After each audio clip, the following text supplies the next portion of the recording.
Welcome to the first session, The Allure of Tarantulas, here in the Keeping Track at the second ever EPIC conference. We're so happy you're joining us. I hope your day is off to a terrific start. And if it's not, it's about to get better, because today I get to sit down with a person who I've been looking forward to meeting with for a long time. Not only is this person a force in the tarantula world, he is a vendor at local reptile expos. I get to see a packed table every time I walk by, and he has a packed reptile store as well, with reptile supplies and exotic pets galore. It is with great pleasure that I get to introduce to you Tyler Kirk of Shoppe. Welcome, Tyler. Hey, Nikki, thanks so much for having me, and totally flattered by what you had to say there.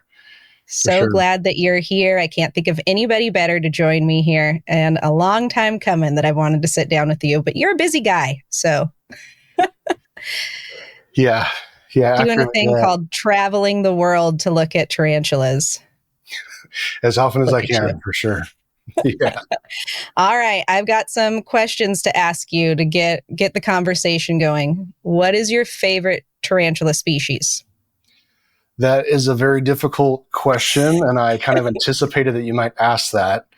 So, as far as having a personal tarantula favorite, I'm sorry to say, yeah, it's hard for me to personally pick one. However, we do often get the question about what would be the best tarantula species for somebody new, and so I have a consistent, for the last years, I've had a couple top contenders for the best new keeper tarantula species. And so number one is going to be Grammostola pulchripes. It's also known as the Chaco golden knee. And I'll typically recommend this species because it's super docile, really relaxed, slow.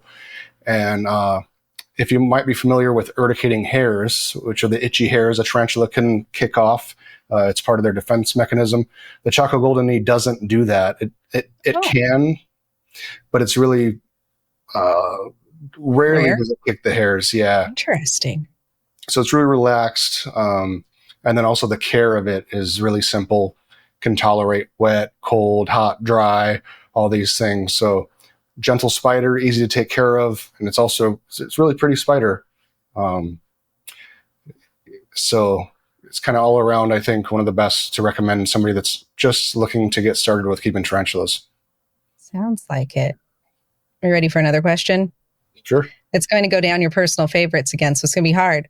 Do you prefer web builders or burrowers?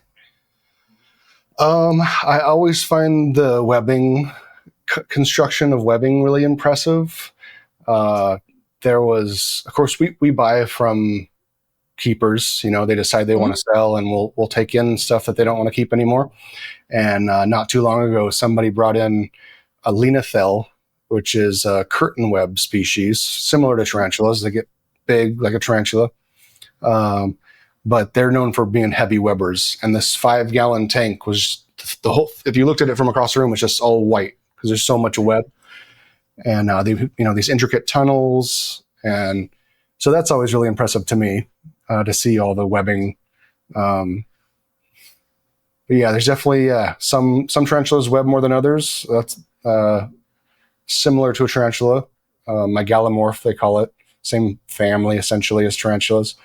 But definitely, I would favor something like that over something that spends most of the time underground. Okay, that makes sense. Okay, you're going to have to put on your thinking cap for this one. If you could observe any tarantula in its natural habitat that you haven't seen yet, what would it be? Wow. Because you've seen a lot. Yeah. It's your dream. It's your dream one to see. Yeah, I've been blessed to find a lot of them in the wild. I think I've counted something like 30 different species of tarantulas that I've been able to find in the wild. A couple years back, I would utilize iNaturalist, which is an app that I think when students are taking biology courses in college, it's part of the curriculum there is to utilize iNaturalist, it seems to be. Okay. And so people will post, photos of wildlife, fauna, flora, fauna, and they'll post pictures of where it is. And some of the stuff's not known to science. So, that's kind of what is most exciting to me, I guess, is like new things. And so, for example, a couple of years ago, we went to Ecuador, and there was a spider. I'd never seen it before, but there was pictures of it in this area to the west of Quito in Ecuador. And I actually was in the area. I looked for it. It was raining heavy that day. I had my family with me. They were tired. Honestly, didn't get to put all that much effort into it, but to find something like that would always be super exciting. Of course, this was a couple of years ago, and it has since actually been named by science. It's had the description done, so it's a legitimate species. It's a really hard name to say. I can't even remember exactly what it is. But it's a really unique Tyler, looking. I have no doubt that you will find one someday and you will be the first because you deserve it. That's what I think. Think you do. What is the reaction you get when people find out not only do you have tarantulas, you raise tarantulas, and you have a lot of tarantulas? Yeah, I think my family is still in shock and awe over what we're doing, and they always want to check in, like, is that still working out for you? Yes, And, it is. Family. It's working out really well, in fact. Yeah. You're People blessed. will poke their heads into the store and they'll be like, "Spider shop? Do you guys sell spiders?" And they'll turn around and be like, "Oh no, we're out of here." Like they're surprised that the spider shop sells spiders. But speaking of your shop, you have to go into the front first, and there are no spiders really in the front, from what I remember. You've got a lot of beautiful reptiles, and the spiders are in their own little area in the next section. So really, someone could walk through the whole first part and not have a clue, right? Yeah, for the most part, yeah. I wish we had more stuff on display, but we put like a big female in a tank out there in the display, and it sells so quick. It's hard to keep stuff on display. No, I love the spider room. I thought that was fabulous, being able to walk back there, and then you have all the little baby things growing up. That was really cool to see back there as well. So I think you're doing it right, Tyler. I think you're doing it right. Definitely depend on feedback from our customers and other people to, we take all the feedback serious, and always want to know what we could be doing better to serve the needs or interests of our customers, right? So, we appreciate the feedback, good and bad. Yeah. All right, I have a question for you, of course. Getting started here. Now we're getting going. We've done our icebreaker. What makes someone, you think, choose a tarantula over a snake or a gecko or scorpion? Why a tarantula? Why are people drawn to them? That's interesting. I can't say I understand everybody's, outlook. For me personally, tarantulas are the superior pet choice in one sense because of the care requirements. So as opposed to like a reptile that needs a basking lamp and a 4-foot cage and a UVB bulb and live food every other day and greens every other day, et cetera, et cetera. A tarantula can be kept in like minimal space. Even adult tarantulas are like 10-gallon aquarium is sufficient for even the largest tarantula. They live in their burrows all their life. They don't venture far away from their burrow. They don't need to eat but once a week, even on a 2-week rotation. They don't need electronics. They don't need lights. They don't need heat, etc. So the care is very minimal. The other thing, like personally for me, I think in honesty, is that when I saw a tarantula and, that shock value, I don't know why for me, I was so drawn to an animal that kind of has that shock value or that response from people. And I was afraid of it too when I first started. Like I had this fear about taking the lid off to feed because I had this idea that the spider was going to jump out onto my face. And so it's kind of... It's a real fear, Tyler. It's a real fear. I have them. Yeah. Real. There's rational fears and there's irrational fears. You're right. It's not rational. That's very true. It's mostly imagination. There's not really any spiders that can jump up. They can jump out and across, but the spider's not going to come out and jump on your face like I thought it would. But yeah, so that kind of like that. How do I say, just the shock value or the something different kind of value to it is something that really was attractive to me. Okay. Yeah. What are some mistakes that you see first-timers, beginners make with tarantulas their first time around? What are some common mistakes? Oh, geez. Just a couple that we can that we can fix? Yeah, the first thing that I think of, is because of course we ship and we get feedback from our buyers that may be struggling or have loss or something, right? And typically we'll ask for a photo of like how they're keeping the animal, how it's set up, how their husbandry is.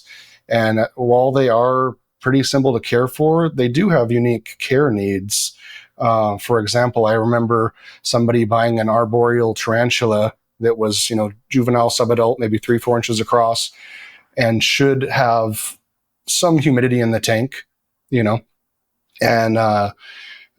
it's an arboreal tarantula, but does better in vertical space, right? They had it in a terrestrial, like a critter keeper style with no hide, right? The tarantula should have a place to hide just to feel safe and secure, can retreat, get away from the light and the commotion, but it was just an empty tank with little bit of substrate in the bottom of the tank and super ventilated. So it was really dry, no water dish. And so, I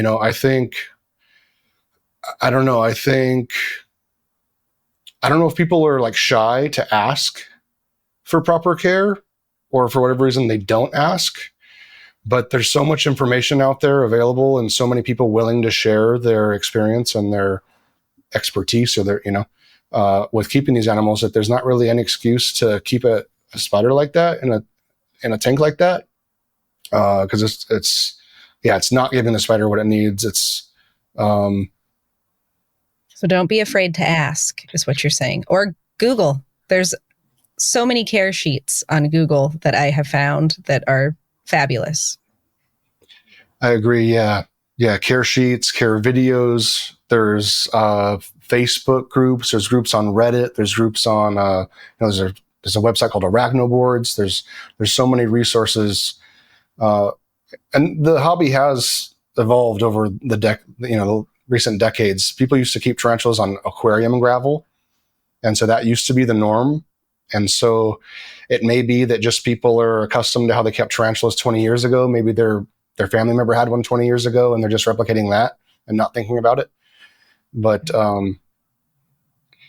simple as they are, we want to do what we can to offer them the appropriate setup. And so there's some that are more dry, arid. There's some that are more wet or tropical. There's some that climb and use vertical space. There's some that don't climb at all, that'll dig and they need dirt, deep substrate. So there is some understanding needed.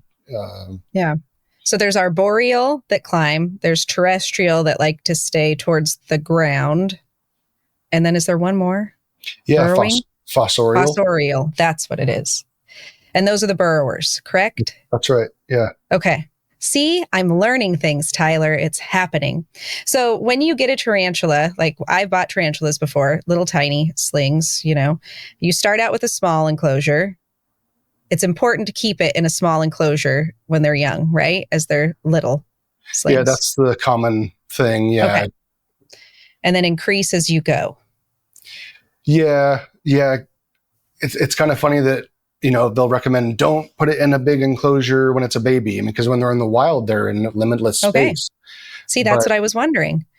Yeah, but in captivity, we typically keep them in a small container. Like spiderlings is going to be like an inch across or half an inch. Mm-hmm. And so keeping them in a little like deli style or acrylic or anything available out there, you can keep a closer eye on them.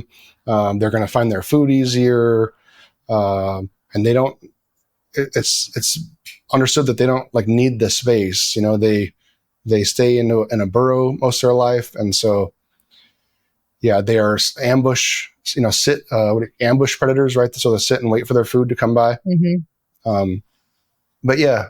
So the common recommendation is 3 to 4 times the leg span for like the width of the cage. So yeah, you start in small, 4-inch cube, similar style. And as it grows, they molt when they grow. Mm-hmm. They'll shed their skin. Some people I've heard, they see the molt in the thing, and then there's the spider in there too, and they think suddenly they have 2 tarantulas. I've heard people share that, which there's wasn't me, Tyler. This last week, I thought my tarantula died. I was like, it's dead. I've killed it. and it was its molt. She came walking out like, look at how beautiful I am now. It's like, oh, thank God. Yeah. So can go either way. You could think you have two, or you could think you have none left. It's terrifying. Yeah. It's my big grandma Stola Pulchra. She was so pretty just walking out in her new black velvet suit. So awesome. Pretty. My question for you, when you get a tarantula, like when you get a reptile, you always want to know what they're eating first. How important is it to know what your tarantula that you're getting is eating before it gets to you? Is it important for them to eat the same thing as it was before? Interesting. Yeah. We do get the question from buyers on what is it eating or how often, when. Mm-hmm. And we feed crickets. Okay. That's all we really feed our stock.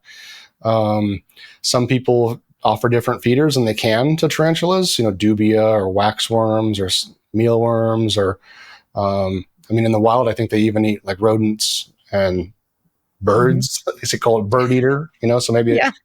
Could eat a bird. Yeah, but I don't think that it's so important in the sense that they need to know what to feed it. It's just crickets. Okay. But yeah, it's one of the questions that's been rolling around my brain. Do you feed them off tongs only then when it's a cricket, or do you set it and monitor? Yes. So depending on the size, we maintain a stock of pinhead crickets. So even the smallest spiders, we have live crickets to give. But if I didn't have pinheads and I had a small spider, like if the spider was the size of the cricket or less, if the spider's smaller than the cricket, you can kill the cricket and leave it in there, and they should scavenge. So they don't even need live prey necessarily. But that is something that people ask, is like, what size cricket are they eating? And of course, I wouldn't offer a cricket that's bigger than the spider is. So I guess and probably one cricket, not multiple crickets at the same time, correct? That depends. Okay, on the sizing of the tarantula? If you had a big female tarantula, I've thrown 3 or 4 crickets in at a time, and sometimes they can grab them all at the same time. Wow. I've never had any issues with feeding crickets. However, I did have some trouble feeding mealworms because the mealworms will dig into the substrate, and if you don't get them, for me, I had an Arizona blonde and gave her mealworms, and then some days later, however long later it was, she was molting, and I found the mealworm had come up through the substrate and chewed through her abdomen, and it killed her. So I have terrifying. I've never used mealworms again to feed tarantulas, and I share that story with people that ask. I'm glad you do, because everything I've heard is that mealworms are peaceful. So I'm very glad you shared that story. That's terrifying, Tyler.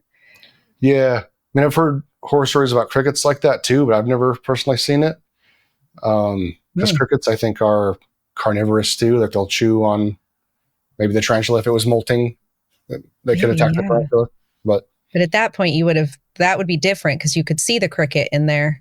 Unlike the mealworm, you aren't sure if it's been eaten or not because it's hiding. Terrifying. I'm sorry. Yeah. Ugh. Yeah. Sorry to be. Well, now we know. No, that's important. I have mealworms right now in my refrigerator, Tyler. Yeah. So I'm glad you said that. Yeah. If you can feed the mealworms, but if it doesn't eat them, then take them out, remove them. Exactly. So keep an eye on it, is what you're saying, which is a good rule of thumb anyway. Keep an eye on them while they're in feeding mode. For those that don't know, what is the difference between Old World and New World? Yeah, so it's just the geography of where the tarantula is found in the wild. So New World refers to species from the Americas, so North, Central, South America. Old World refers to species from Africa, Asia, and Australia. Okay. And did they also have a difference with their, or the Old World venomous, and the New World has the urticating hairs? That's right. Yeah. Intermix. Okay. That's right. Yeah. New World species, their primary form of defense is their urticating hairs, which are kind of like porcupine spines, if you will. They have little barbed hairs. You can't see them, except floating in the air sometimes, but they're microscopic and they'll make you itch and sometimes a rash. And there's definitely some species that are worse known for this, some of the Theraphosa, the giant bird eaters. But of course, you're talking about a pet that is primarily a tank, meant to be a display animal. It's not something you're going to handle and hold. And so just for display, and it's not a worry. So that's another thing to note, right? Like, just because it is New World doesn't mean that it's necessarily one that you're going to be taking out and handling all the time. Because just like anything else, there are some that are better as a display, some that are better just to watch and observe, and some that are better to hold and handle. That's right. Yeah. Yeah. I kind of see it as a spectrum. With New World tarantulas that don't kick very much hair on one side. So like the Grammosolas, the Fauna Palma, and then some New Worlds that are like totally harmless, except they're going to kick the hair, like Brachypelma, some of the Mexican species, and then hair kickers like Theraphosa, Geniculata, and then maybe to the Old World, like where they're going to have, they're more venomous, but they're mostly mellow anyways. And then some of the worst, like the orange baboon, like super defensive, venom dripping, the feather-legged baboon. So there's definitely kind of like a spectrum of temperament, and they all kind of have their own disposition, if you will. That's impressive. That's impressive for sure. Why do you think tarantulas are becoming more popular now? Like, it just seems, or maybe it's because I'm an outsider. I'm not in the tarantula realm like you are, but as an outsider, it feels like tarantulas are blowing up. Like, everybody wants one, it feels like. Why do you think that is? I mean, I'm grateful for that for sure. I don't know exactly why. When I first got into this, like 8-9 years ago, I took an empty tank, or I found an empty tank, and I went to the pet store not knowing what I wanted, no knowledge of tarantulas or anything, but it's a tarantula that I brought home, and it wasn't until after I brought that tarantula home that I really dove deep into learning about all the different kinds. And so I think for me, there was no exposure. I didn't even know about these things. I remember seeing I'd see new tarantulas all the time that people were posting their photos of, and I was like so amazed and shocked by just the diversity, And so I don't know, I think it's kind of like been a snowball effect of more and more people getting into it and sharing their experience or photos or along with being the easy care thing. Do you think there's also a part of overcoming your fear that's a big part of it too? I feel like was for me. Like, I was afraid of them, and then I was fascinated by them, and then I wanted them. I think that might be a thing for some people too. Yeah, I mean, I kind of got a kick. Like, I had a fear about it, but they'd make my heart race when I'd feed it, and when it'd thump around the tank, I'd like get all excited, And so I think being afraid of it was something that turned me onto them too. So there's a little bit of an adrenaline rush in just your daily goings on, right? Like, you can't get that in many other things. You shouldn't be speeding on the freeway to the extent that you need that adrenaline rush, but you can have a tarantula. There you go. And it'll work just great, right? Yeah. Are there any ethical concerns? So like in the reptile world, sorry to refer to the reptile world again, but there's ethical concerns with wild caught versus captive bred. Is there any ethical concerns when it comes to tarantulas, wild caught versus captive bred, or? Well, I think that could be case by case thing, depending on maybe the species. For example, in Peru, from what I understand, there's certain species that are allowed to be collected and exported from Peru. And now I heard there's a process there where you could do a field study and you could document like how many, like what the population looks like. And so long as the population is, it's X or whatever value, there's enough of them, we can collect them and ship them. But of course that's like a legal route, and who's to say that the legal route is always the right route, or, like just because it's legal doesn't mean it's right. Yeah. That's just, I guess, an example. Are there any like extra concerns about, because there are mites that are specific to tarantulas, correct? Yeah, Okay. anytime you can get captive bred, it's definitely preferred. Captive bred, you're going to avoid the, possibility of like parasite or Okay. mites, and you're not going to, you don't have to worry about the idea of them being taken from the wild.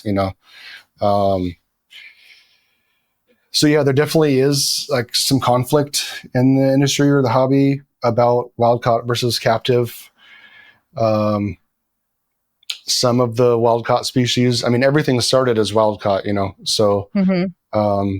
I don't know if that's a sufficient argument to justify it all the time, but some people don't care and will buy wild caught. They're typically cheaper. I mean, you can look at it like, hey, I'm like this particular spider never has to worry about being like predated on ever. No, it's going to be safe from predators. From Mm-hmm. here on out, it's going to get everything it needs to live the rest of its life in safety. It's kind of like, do you want to exchange freedom for security kind of thing? Oh, geez. Is there I imagine there's a quarantine process then, right? When you're buying new tarantulas and bringing them in, you quarantine them before they enter the mainstream area? As like a uh, pet keeper, is that something we should be doing? yeah. So in my experience, like the negative impacts of wildcat has been minimal. Okay. For example, one time at a show, actually, I saw an Aphonopelma, some like wild caught Aphonopelma, that the abdomen had burst, and there was like a what is it, larva of one of Oh. the tarantula hawk wasps. So they lay their Oh. larva in the abdomen, and then it feeds on the spider, and eventually it bursts out and kills the spider. That's And so there terrible. was that I saw, and of course I've seen tarantulas that'll have, they called nematodes, and they're like these parasitic worms that can, and I don't understand them totally. I've heard that they can't go between species. Like if one species of tarantula has that species of nematode, and it can't cross over. Interesting. But honestly, I don't totally understand all of that. Luckily, it hasn't been a very common issue. But yeah, keeping like your animals separate, if it a wild caught, keeping them separate from other stock is typically a good idea. Okay. The nematodes I have heard can be transferred for like fruit flies. It's like the fruit fly, Oh. or the if they go into a tank with a spider that has it, it could spread by going to another spider and carrying over. Oh, which they could do because they get out of one enclosure and move on to the next because they're so tiny. Yeah. Okay, So that makes sense. yeah, but of course, yeah, buying captive bred, you don't have to worry about that kind of thing. So That's good to know. yeah. Do you see many people move from the keeping side into the breeding side? Is I that think the something people you that see? actually breed are a really small percentage Okay. of the keeping population. I hear people say like, oh, I wouldn't know what to do with 100 spiderlings, and there's, Wouldn't know. I've got questions about that coming, by the way, because people yeah, want to know, and I am the people. What should somebody because I'm not thinking about breeding them. Don't you worry, because there's questions coming that will explain that. What do you think people should consider before even thinking about breeding them? Like, what should they know about? I mean, honestly, I never discourage anybody from breeding. So there's nothing to discourage you or to warn you about. I think if you get a hold of a business, a vendor, they're going to want to buy them from you. Like Mm-hmm. they will sell, you will sell them, and probably it'll be a fun experience. Get to witness this reproduction of this animal and the process, and you're responsible for part of it. So it's kind of like not I created, but I created these babies kind of, can take some you get to see ownership. it from start to finish, which is amazing. What is the typical breeding process look like for tarantulas? So you would need to understand like what sex your spider is, right? Do I have a male tarantula? Do I have a female tarantula? And there's some basic anatomy that could tell you what it is. That's a whole nother thing in itself. But it is. Yeah, you got to have a mature pair, simply. And typically, it's best to breed the mature pair shortly after they've matured. They typically will breed in the wild like right after molting, and there's typically like a breeding season sometimes. So there is some variation in that. So anything equatorial is going to be hot and humid, pretty consistent temperature year round, right? I think these are the easier species to work with to breed, just because the temperature and the temperature is going to be pretty consistent. Just keep it 80 degrees and somewhat humid. And it's easy to end up with. There's no like seasonal cues. Okay. To work with. Yeah, but I can get. Sorry, but no, it's fine. Then do other tarantulas have more of a breeding season, or you can just gear it by the temperature you keep your room? Yeah, like for example, the pulchra that you have, like they're notoriously difficult to breed. And they're found very far, low latitude, Uruguay, southern Brazil. And I think it just gets a lot cooler there, like seasonal. So it's kind of hard to replicate in captivity the cold.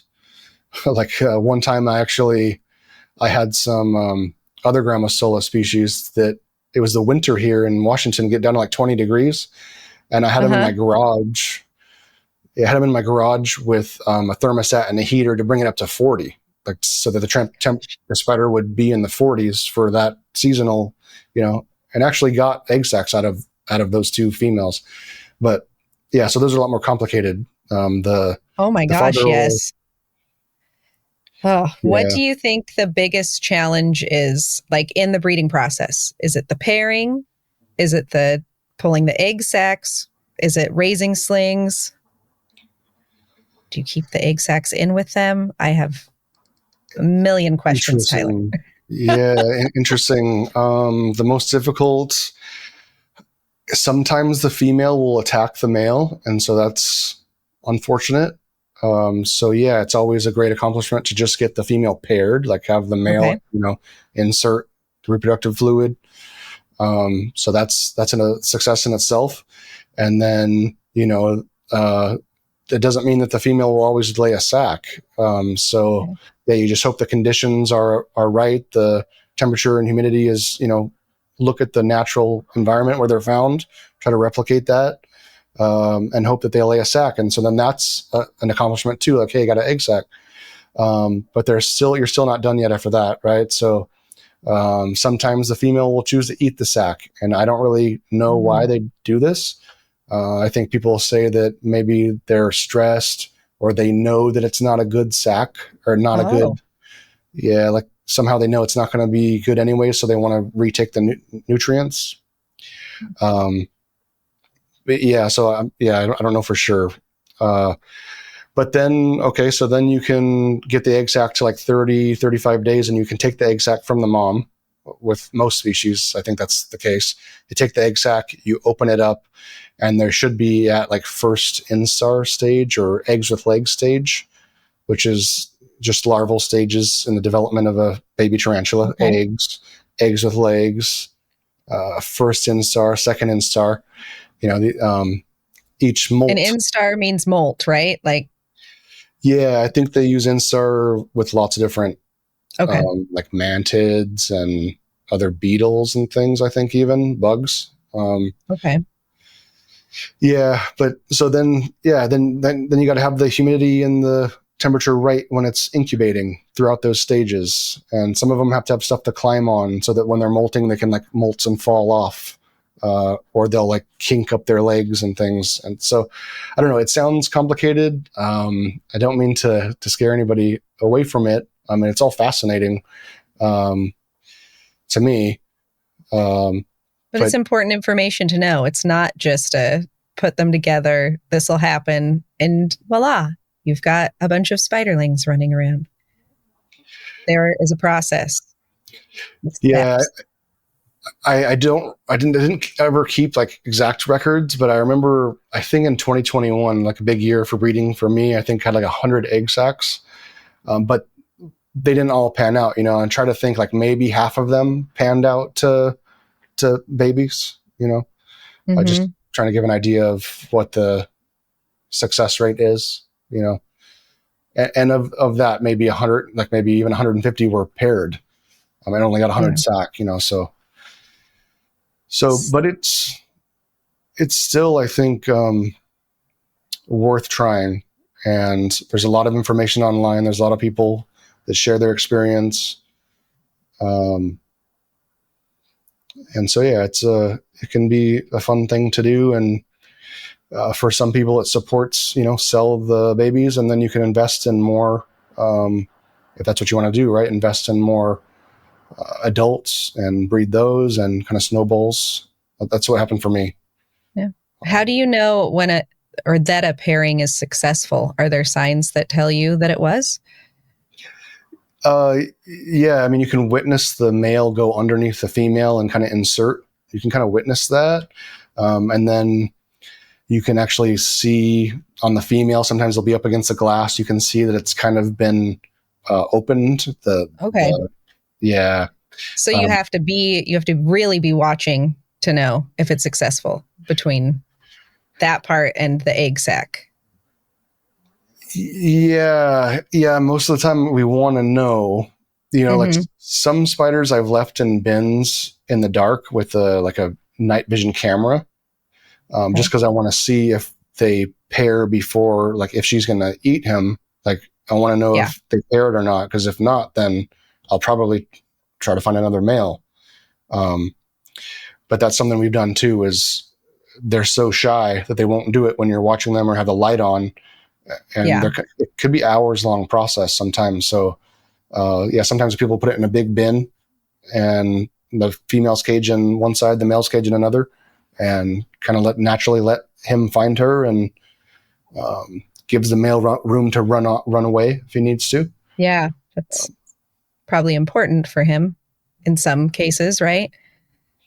Yeah. And then when you have the slings, or not the slings, when you have the egg sacs, how many, is it called slings? The little baby spiders? Yeah. Forgive me. I'm learning as I'm going here. How many slings typically are in this egg sac? It's a lot, right? Yeah, it can vary. Some species up to 1,000. What's the low end, Tyler? Maybe, maybe 30 or 50. That's still a lot. So that's what stopped me. I was like, this is going to be great. I'm going to do this. And then I got to the part where I was like, but wait, when I get there, I could have all these little babies and they're fast. How do you feed all of them?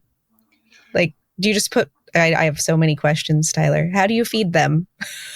I just like to throw this. Are you talking about the pulchra potentially? Anything. Yes, sure. No, I'm not breeding the pulchra, but imagine if I did. I'm not. She's just going to be beautiful. I love her. She's gorgeous. I'm not breeding any of them. I'm just living vicariously through you now. But do you okay, so I got a jumping spider. That's where it started. And then it ate fruit flies when it was a little tiny guy. They all eat fruit flies, or they eat pinhead crickets, or they eat, but there's 100 of them. Yeah, depending on the size of the spiderling. Some spiderlings come out like 1/8 of an inch, and some of them come out at 1 inch. So depending on, what size, what feeder. But they stay together for a while, right? When they're really little, or do they have to be separated right away? After second instar, you separate them. Yeah, they can eat each other if you keep them together. So how do you? It's a very delicate seeming process. You've got all these little spiders. How do you get them in? their new little places. This sounds Yeah, ridiculous to you, but because you do it all the time. But to me, it's just like the most fascinating thing I've ever heard. yeah, it's funny to hear, I guess. Yeah, sorry to answer your question. I mean, yeah, as spiderlings, they don't take up all that much space. They don't require so much space, so we'll take 100 vials and put air holes in them and scoop up dirt, and I'll prepare 100 vials, and then one by one I'll use my finger to guide the spiderling into the vial, and add some water so it's not dry substrate in there, and then we feed every 2 weeks. Okay. So that's some you can feed more, and some people definitely do, but I mean we have quite a bit of inventory, so I mean we use a program called Repti. It's actually made for reptile keepers, where we have bins. Each species has a bin, and so we have a needs to be fed, like on the computer. Bin number 80 needs to be fed, and so we have a couple staff that's all they do is feed. So I don't personally do a lot of full-time job. Yeah, I mean, I think you could feed 100 spiders in an hour. Oh, okay. Yeah. You couldn't hire me. I'd be too busy staring at all of them. That's what would happen. It would not take me an hour. Is the survival rate pretty good? I think so. Once they get to second instar, I think, yeah, you're pretty set after that. There can be some loss from like between the other stages. Okay. Yeah, but once you're at a second instar, pretty good. Yeah. I find the whole thing fascinating, Tyler. The fact that there's hundreds of them running around and you can just calmly say, I just take them and brush them into a vial. In my mind, you've got this thing and all the rest of them are running everywhere because there's hundreds of them. Oh, yeah. Good point. So we'll use those like those tubs that people use to bus, like in a restaurant, bus tubs? Yes. They put all the dishes in at the table. We use those. So we'll pack in the tub. We'll rehouse in the tub. So if I had makes sense. If I had like the incubator of the spiderlings in a 32-ounce deli, some of them do run wild, but typically they don't run so wild or so many at the same time that it's a problem. Like they stay contained. I'll just touch one and it'll scoot out, and then the other one. So I see what you're saying with the idea of them running all over and not containing them, but that really is not so much a problem. Okay. So what you're saying is it's okay to know that that's one of my irrational fears, that they will run all over the place. Yeah, just it totally like makes the jumping on the face thing. I mean, it makes sense to think that they would. And we do have sometimes, because even they'll get out of the cup and into they like to, they'll find the corner of the tub and like stop there.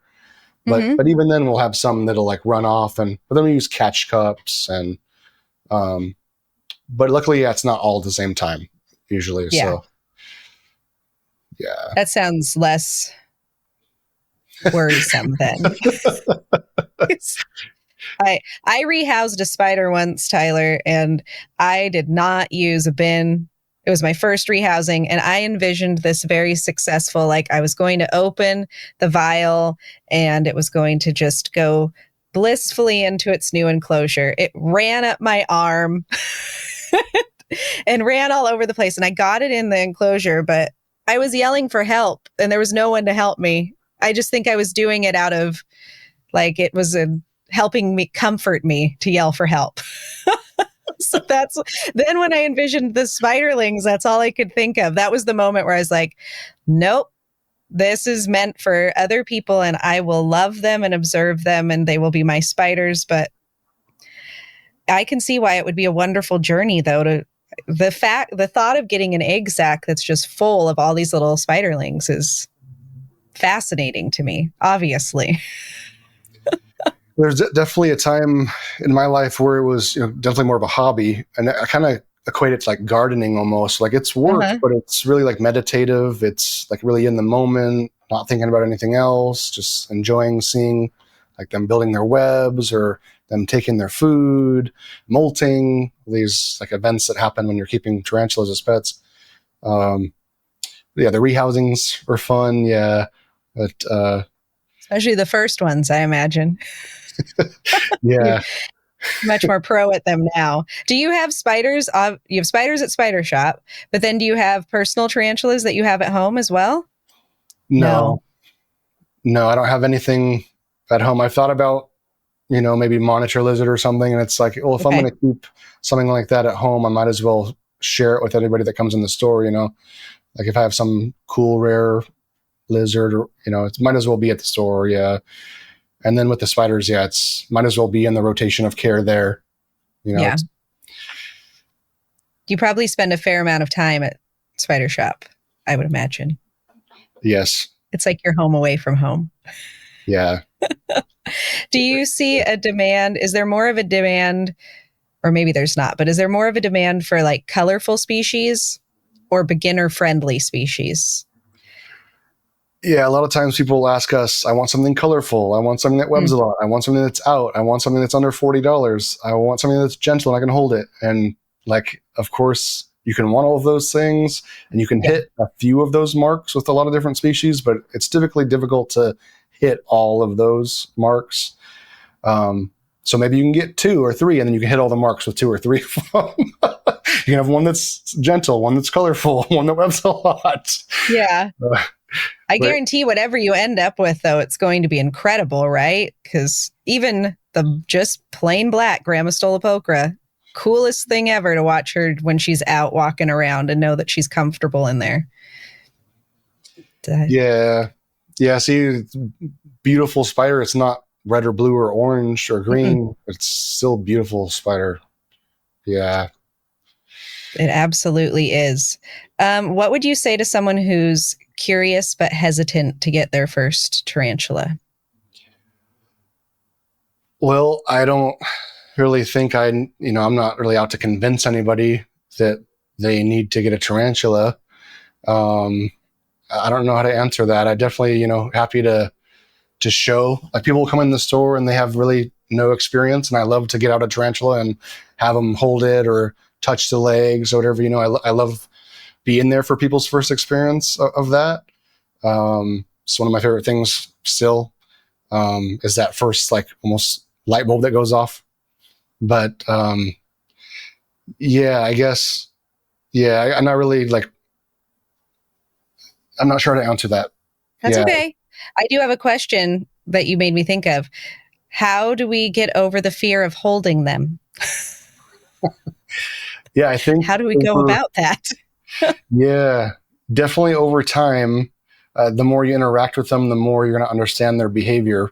I could almost anticipate what a spider's going to do just by its posture, the way it's facing, stuff like this. So I kind of feel like I have a really good understanding about what the behavior is, what to expect, what it's going to do. And that just comes over time. So I remember when I first... Oh, go ahead. Sorry. Excuse me. When I first held my spider, I had like welding gloves, and I'd hold it and like it didn't bite the welding gloves. So maybe it won't bite my hand, So yeah. How do you go about that? You just start putting your hand in there in the enclosure? I would suggest if you could maybe use a paintbrush or something else, like maybe a straw or something gentle. You can maybe nudge the spider out. Like if it can crawl right out of the cage onto your hand, maybe. Mm-hmm. But I'd also recommend, like, depending on you don't want to hold a spider up off the ground and potentially drop the spider. So sometimes the spider's in more danger than you are. And we don't want to hurt the spider, so be careful. Maybe sit on the ground, sit on the carpet, sit over a bed, sit over a table, something like that. And then also just stay really calm. If you're going to have jerk reactions and you're going to scare the spider, and it's going to respond with the same energy, and it's going to like want to run. So slow, calm, gentle movements, and just relax. Like even if like it's so hard to kick that knee jerk reaction sometimes, but now, like sometimes the spider can bolt on my hand and I can still just like relax, sit still. I try not to make it worse, for the spider.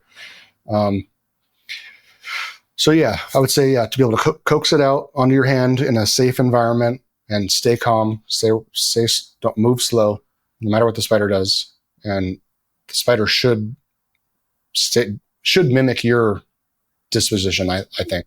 Yeah. See, these are all great things to know, from getting your tarantula into its new enclosure to pulling out slings and egg sacs to how to handle your tarantula.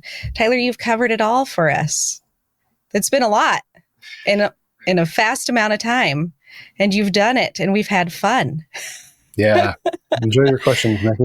Thank you. Oh my gosh, I've had so much fun. I still need to peruse videos on little baby tarantulas running around. I do need to do that because that still is very fascinating to me.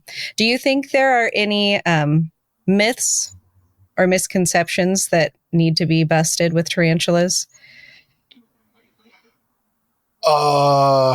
Shoot.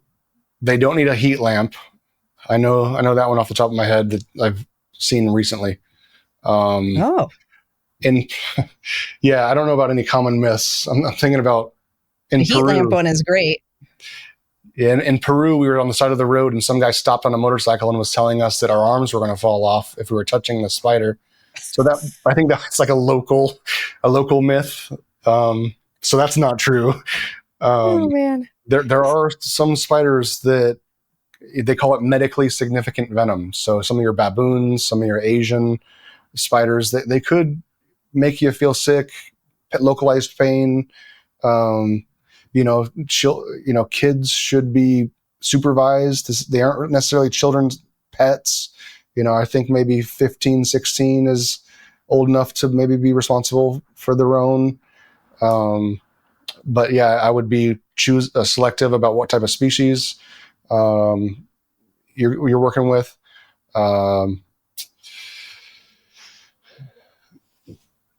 What else? And know that it's okay to reach out, right? Like, know that the world is your oyster when you go on the internet. There are a million places you can go to look for content. There's so much great content out there in the tarantula realm.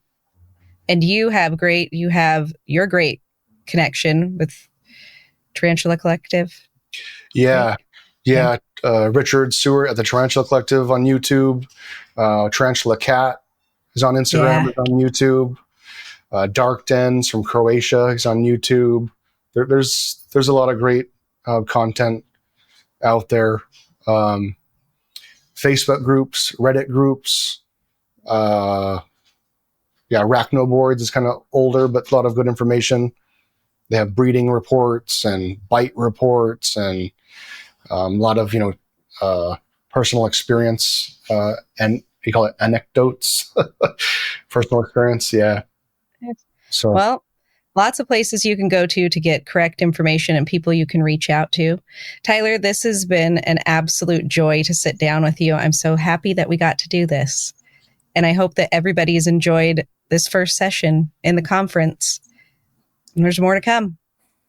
Thanks, Nikki. You're welcome. Thanks for tuning in, guys. Thanks for hearing what I have to say.